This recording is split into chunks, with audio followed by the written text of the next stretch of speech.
मित्रांनो, आपण ऐकलं असेल की कोणतीही गोष्ट हवा बंद करून ठेवली तर ती जास्त टिकते.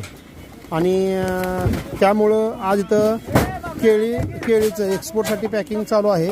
आणि ज्यावेळेस ते पॅकिंग केलं जातं त्यावेळेस पॉलिथिन पेपर, बॉक्सच्या आत पुट्ट्याच्या आत केळी, प्रत्येक घड एकमेकावर घासू नये, खराब होऊ नये म्हणून थर्मोकॉलचं मध्ये पार्टिशन असते.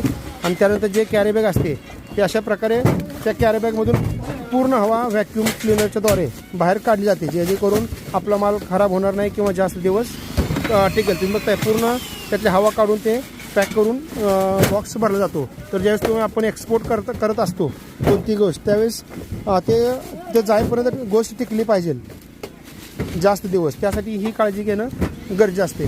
तर अशा प्रकारे पूर्ण व्हॅक्यूम क्लिनरनं हवा काढून त्याचं पॅकिंग केलं जातं. धन्यवाद.